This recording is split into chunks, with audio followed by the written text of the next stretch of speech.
Yeah, so the strings are still stretching out, so I won't play any more. Just a reminder about these all solid guitars from Thomann. I referenced it in the last video. Then thought, why not show them again?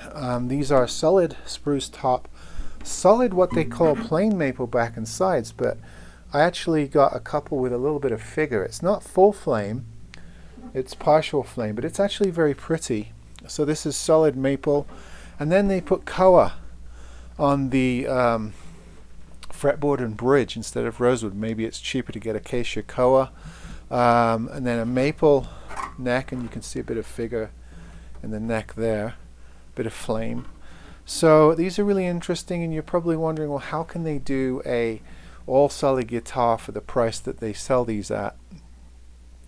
And I've done a bit of research. This is how they do it. First of all, they don't spend a lot of money on the rosette. This is not a carved rosette or an inlaid rosette. It's probably a sticker rosette that's lacquered over, so they save money there. They don't put bone nut and saddle on these either. You can change that out yourself. They don't put really expensive tuners on. These are your bog standard chrome open gear tuners with the pearloid caps. So these are probably, I don't know, $20 tuner set that they put on. They work just fine. So they cut costs that way. They don't bling this thing out. They also don't use the highest quality super high flame maple in the back. They use plain maple, and some of it comes out flamed and some of it is more plain. I've had 3 of these now, and they're all slightly different, so there's not a uniform figure in the wood. So if you want an all solid classical guitar, all solid wood, and you don't care about the ephemerals, the bling, these are about the cheapest you're going to get. It's got black binding, purfled edges. The spruce is European spruce. They don't actually say what kind of spruce it is, just European spruce. It's probably alpine spruce of some kind.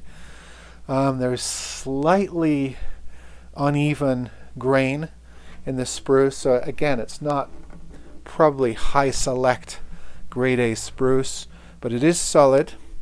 And again, they've put together a guitar with all solid wood and given you the basics so that you get the advantage of an all solid instrument, but you don't have to pay for all the extras. So that's how they do it, and I believe that all of the wood, all in this guitar, is solid. The bracing, the kerfing, everything in here is solid wood from what I have seen. So you can buy one of these and you can put your bone nut and saddle on it. That's not a big job. I mean, these are not compensated saddles. These are just plain plank saddles. You can get a bone one of these and shave it down to the right height and put it in.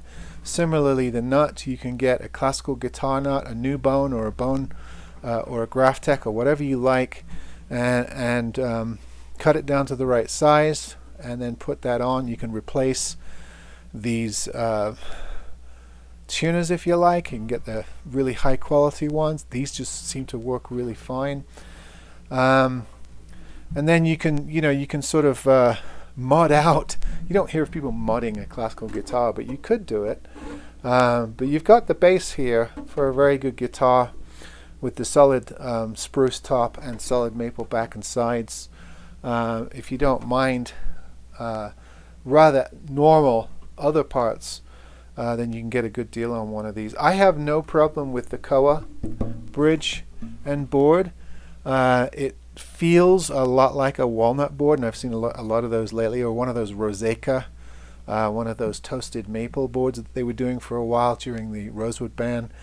It doesn't feel any different, and I think it's a good hardwood. Koa is a good hardwood, so I don't think there's any problem with the parts that are glued onto the guitar.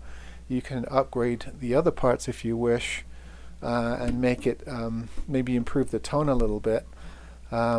But it's a good starting point, and again, normally all solid classical guitars, you can't touch one unless you're spending 500 plus, even 1,000. You'll have to go to get a really good all solid classical guitar. So these are not super high end. They do cut corners, but You know, the fact that you can buy one of these so cheap and have it shipped to you so cheap from Thomann. I mean, I comb hundreds and hundreds of sites and different vendors, and I'm telling you, these are a good deal, especially if you can do a bit of setup work. The frets were a bit rough. I did have to bevel the ends and clean up the fret ends. So maybe the koa shrinks a little bit more than the rosewood, because the ones on the cheaper guitars didn't shrink as much, or they haven't yet. But other than that, I did have to cut down the saddle because it was too high. But other than that, half an hour setup work, all solid guitar, very little investment.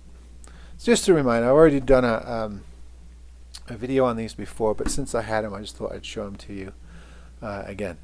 Alright folks, take care of yourselves.